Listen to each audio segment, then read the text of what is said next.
Alrighty, let's get started with this news of the week episode, which I think this is going to be one of the longest episode of the news of the week episode because for these past couple of days there's been a whole bunch of news that has been happening around MLS, and I am going to have to switch the board at least one more time because of the fact that there's just so much we're going to have to go over with. But probably the most important thing we got to talk about is the current situation with the current CBA negotiation and how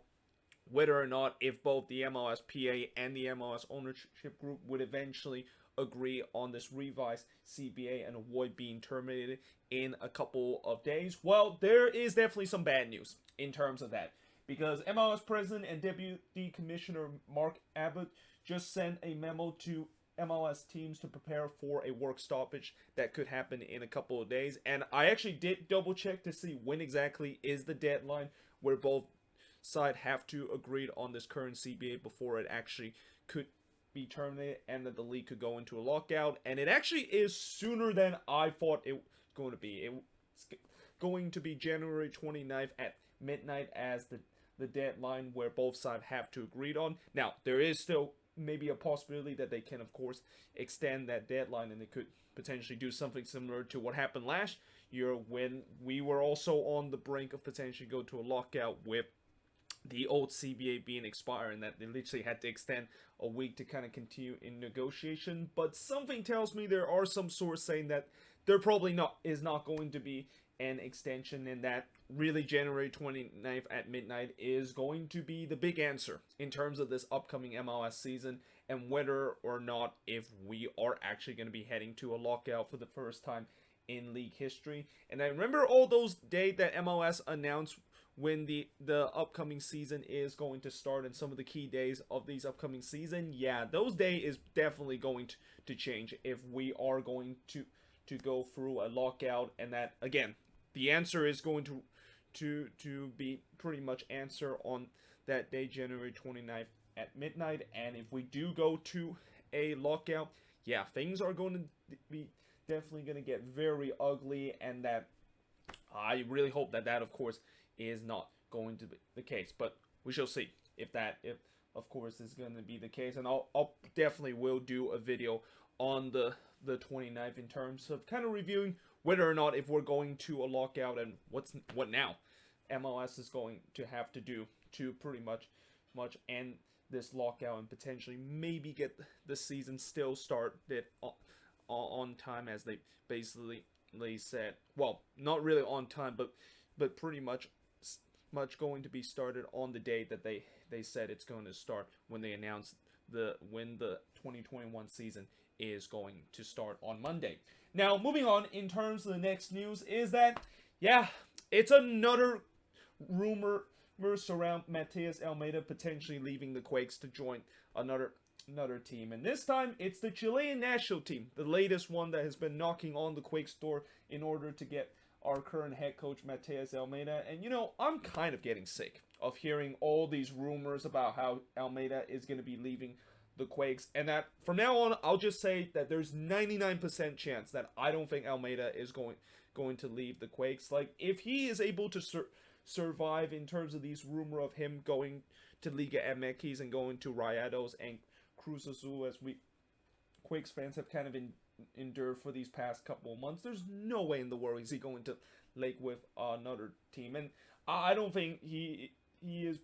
potentially going to be coaching in the national team level too, and especially with the Chilean national team, because I still think Almeida is happy to just kind of coach in the club level, and that again 99%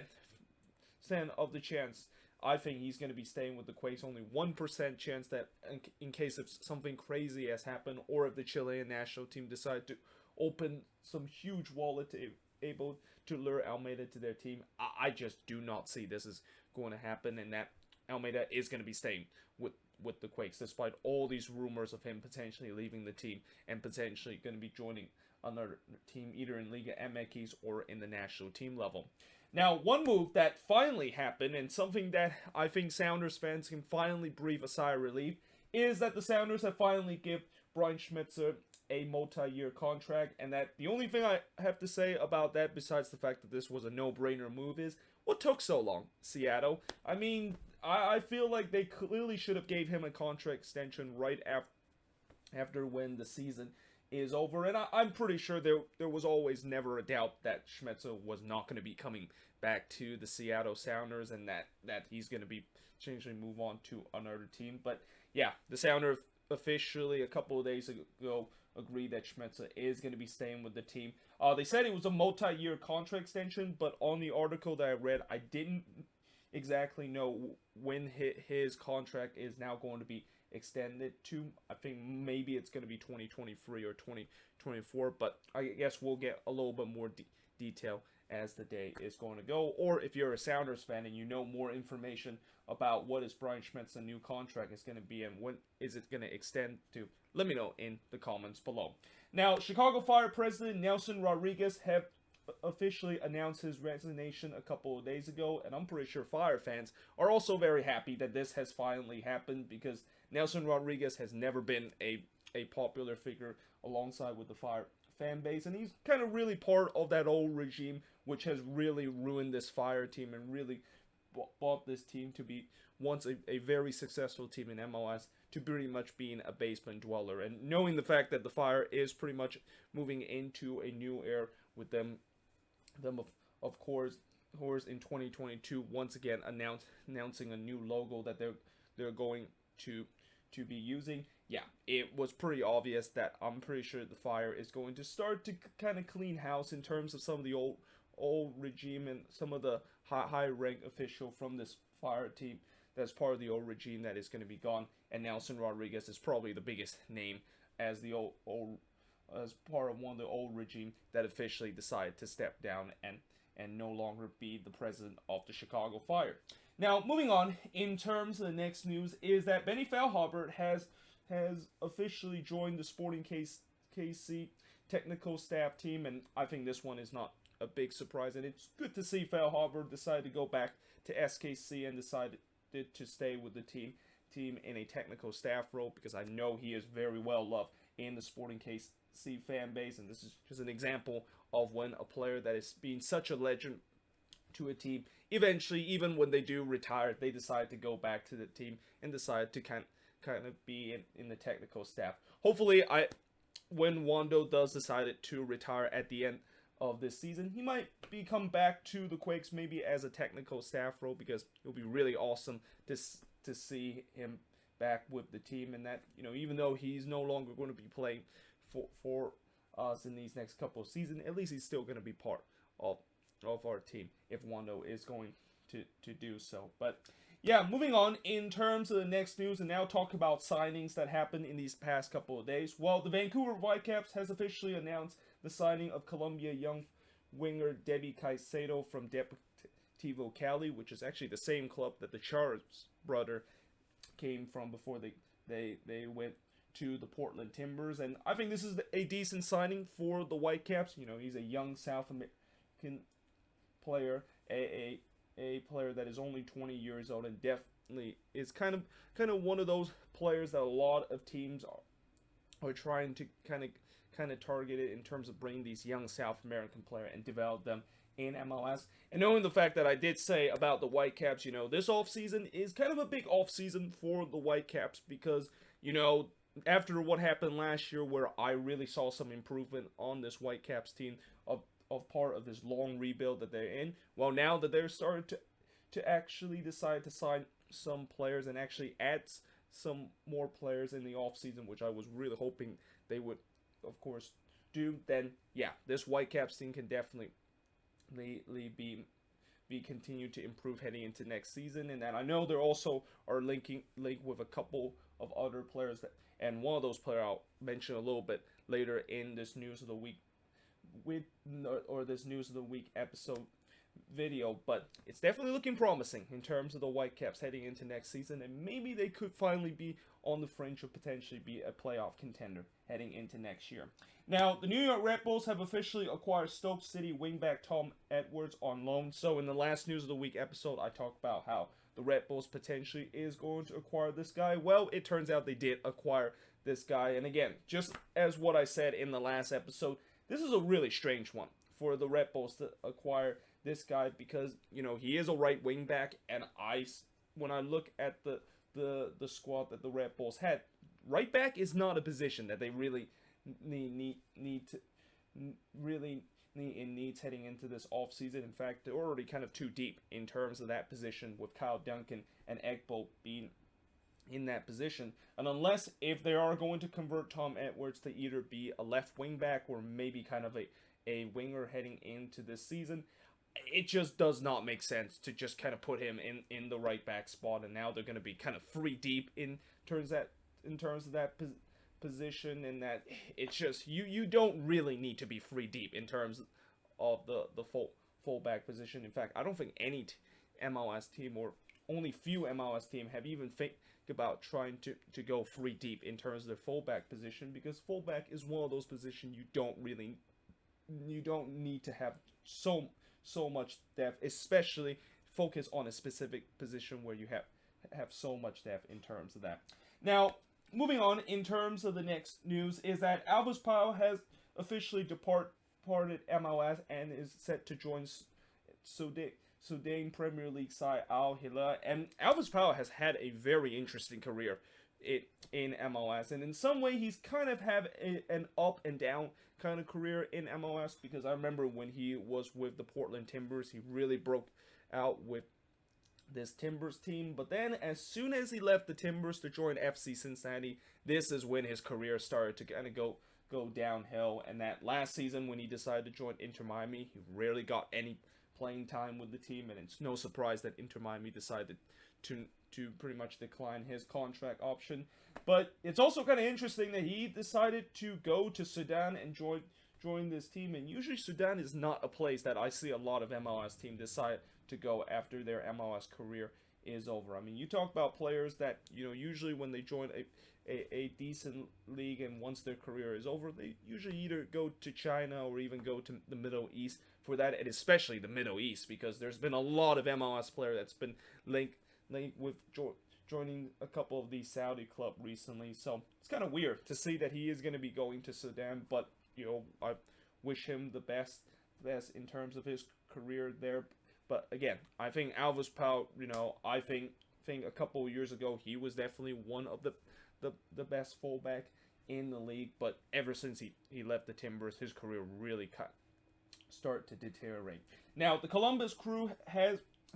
decided that, well, actually the Columbus Crew a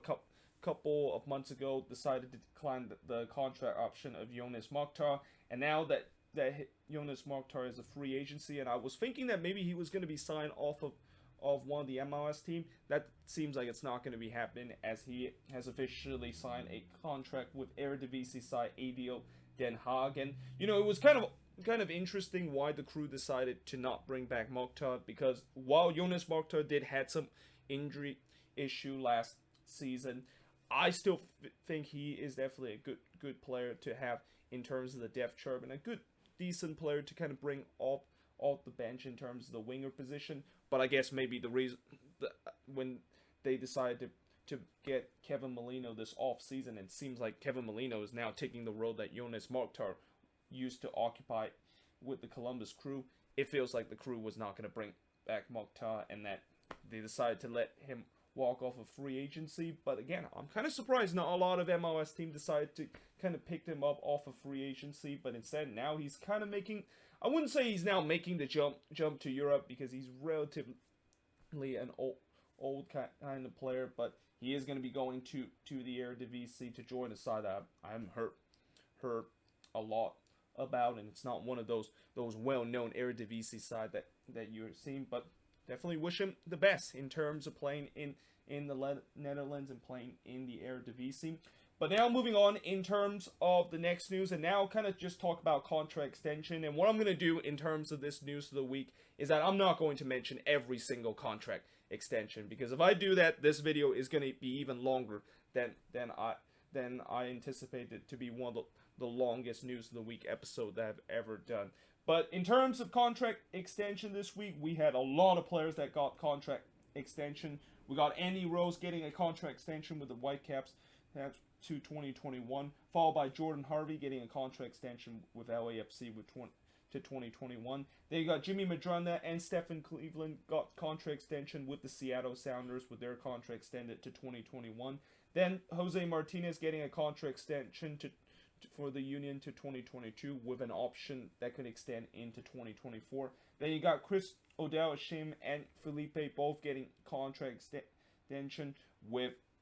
Odell-Ashim getting a contract extension to 2022 with an option to extend to 2023, and Felipe getting a contract extension to 2022. And then finally, James Patemis is going to get a contract extension from Montreal to 2022 with an option to extend for the 2023 season. And overall, when you look at these contract extensions, some of them kind of is no-brainer. With Jose Martinez, one of them no-brainer of the fact that he is going to get a contract extension with the Union, knowing the fact that he's started to become one of the best holding midfielder and one of the player that is a key player to this Union side. Guys that are used for kind of depth that also makes sense. Guys like Andy Rose, Jimmy Madrona, Stephen Cleveland, James Patemis, Odell-Ashim, and all those guys. It makes sense that their club decided to lock them to an extension as that they are going to be part of utility player with their squad. But then there are some that kind of doesn't really make sense. I'm kind of surprised that Jordan Harvey is getting a contract extension because he's going to be 37 heading into, well, actually, no, he's 37 right now, but he's going to be 38 heading into next season. And you would think he was probably going to think about retiring this season after how bad he was last year. But LAFC decided to extend his contract to 2021. And then Felipe, obviously one of the most hated player in MLS, is now going to get a contract extension to 2022. And, I don't know if he's going to recover well when he comes back from that torn ACL injury. And I always think that Felipe was an okay player in MLS, but he definitely is not one of the more decent player. And obviously, as I said, he is definitely one of the most, if not the most hated player in MLS because of all his antic and the fact that he has a long history of trying to injure play with his rough tackle kind of style of play when he is playing on the pitch. But that being said, I am going to be now switching the boards and now look at some of the transfer rumors that has happened in the past couple of days. But moving on, in terms of the next news, and now talk about transfer rumor, is that FC Cincinnati unfortunately will not acquire Papu Gomez after he is confirmed he's going to be signing with Sevilla. And all I'll say is, it's good try, FC Cincinnati, in terms of trying to acquire Papu Gomez for $10 million. And although that amount of money seems like a lot in MLS, it is definitely nowhere near in terms of trying to acquire one of the best player in Serie A and probably the best central attacking midfielder in Serie A last season. And Papu Gomez himself did also said that he kind of had no interest of potentially going to MLS and that he wants to kind of stay in Europe. So that's also another factor of why most likely he's not going to be coming to Cincinnati. But if he did actually come to Cincinnati, not only the fact that he could instantly make that attack much better and they could be potentially be on the fringe of a playoff team in the Eastern Conference, but he could easily be one, if not the best central attacking midfielder in the league because, as I said, he is probably one of the best Serie A player and probably the best central attacking midfielder player that was part of that Atalanta team that was really the darlings of not only Serie A but also in Europe last season. But again, Cincinnati, they need to do much better job in terms of trying to get him, and that I feel like even any MLS team is probably going to have a tough time to try to acquire Papu Gomez because they need to pay at least $20 or $30 million if they're even thinking about acquiring his service to come to MLS. Now, moving on, in terms of the next news, is that Caden Clark is reported to finalize a transfer to RB Leipzig. Now, Caden Clark actually is not going to be going to RB Leipzig heading into this upcoming season because, since he's only 17 years old right now and FIFA has a specific rule where you can't go to Europe unless you turn 18 years old or you have an EU passport. And obviously Clark not only is not going to turn 18 years old until next year, but he also does not have an EU passport. So even if this transfer is complete, RB Leipzig unfortunately is not going to get him until 2022, which means that he is at least going to be staying with the Red Bulls for at least one season, and it'll be interesting to see how he's going to do heading into next year, because after his breakout year that he had last season, it's going to be interesting to see. We see many times with young kids when they have a breakout year, and that it's always going to be interesting to see if they can, of course, follow that up. And I'm pretty sure RB Leipzig is also paying very close attention to see whether or not if he can follow up that good form that he heading into last season, because if he can follow it up, then he definitely could become one of the most promising player for not only for the Red Bulls, but really for the U.S. men's national team too. And he definitely could have a potential career with the national team in the future. Now, the Colorado Rapids have report to try to bring back William Yarbrough from Lyon, and they're looking to try to bring him back, either signing William Yarbrough on a permanent contract or signing him on a permanent transfer, or they're trying to once again get another loan from Lyon and hope that they can, of course, keep him for a bit. Now, I did say before that I feel like the Rapids, I feel like they should have just moved on from William Yarbrough, because I didn't think Yarbrough was that good last season, and I feel like there was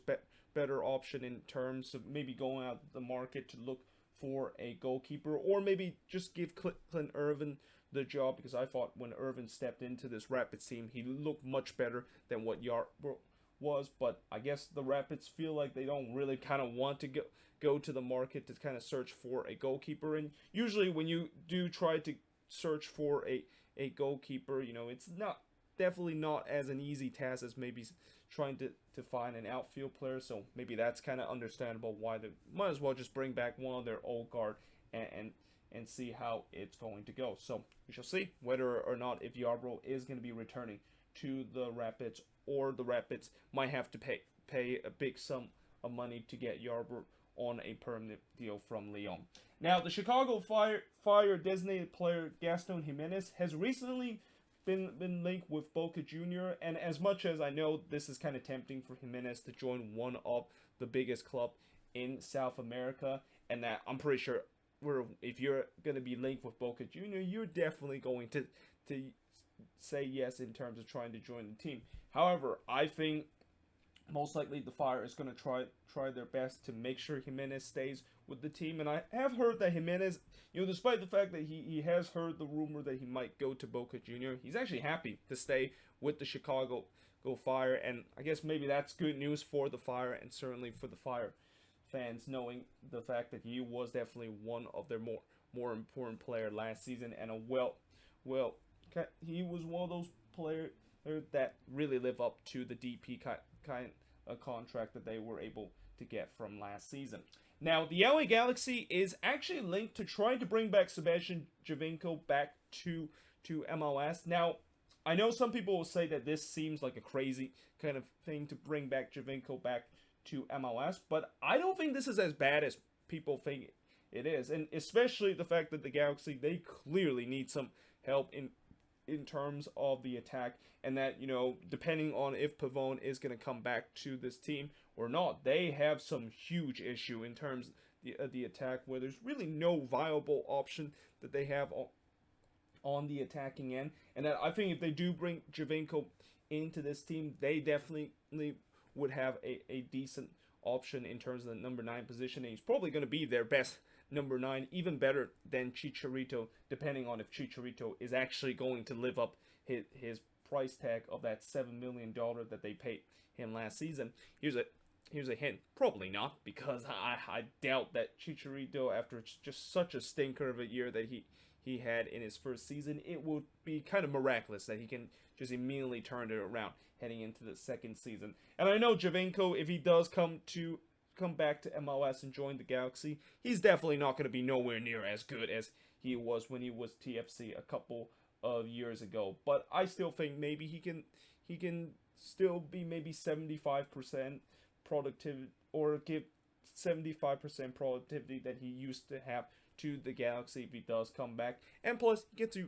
reunite with Greg Vanny, which I'm not quite sure if that's a good reunion to have, because I did hear that Giovinco kind of did fell out with TFC a little bit during his last couple of years with the team, and I'm not quite sure he will be willing to try to come back to MLS and now join a team that has the head coach of the same head coach that he, alongside with the team, kind of fell out of before he got to Saudi Arabia. Now, the San Jose Earthquakes have recently linked with Mexican international right back Miguel Layun. And again, this is another rumor where I think some people feel like this is probably not a great idea, but I don't think this is as bad as what people think, and that I think, despite the fact that Layun is definitely getting relatively old and that he's going to be turning 33 heading into next season, and having a 33-year-old right back is probably not a good long-term option. But still, I think if the Quakes are going to bring in Layun, no doubt he's going to be not only much better than Tommy Thompson as our option in the right back, but probably even better option than when we decide to sell Nick Lima to Austin FC this off season. Now, that being said, I am concerned the fact that the Quakes are, if they're going to get Layun, they're going to try to splash the money to get him, and that if they do splash the money to get them, he could potentially be a DP player. And you know that, as I said before, one of the cardinal sins in terms of signing DP, well, it's not really a cardinal sin, but it's something that a lot of MLS teams should not do, is that you use one of your designated player tag and you use it on a right back, because there is not a lot of MLS team that does that, and if MLS team usually try to do that, it usually does not work out whatsoever. I mean, you can just ask the Vancouver Whitecaps of how trying to sign Ali Adnan as a DP has worked out for him. So yeah, if the Quakes are serious about Miguel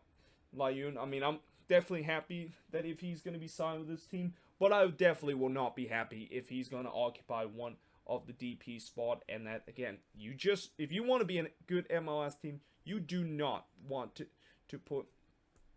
a DP contract on a guy that is going to be part of your back four heading into next season. Now, speaking of the Whitecaps, they are linked with FC Porto midfielder Octavio, and this is one of those moves that, most likely it might not happen, because I know he is another guy that's been linked with numerous European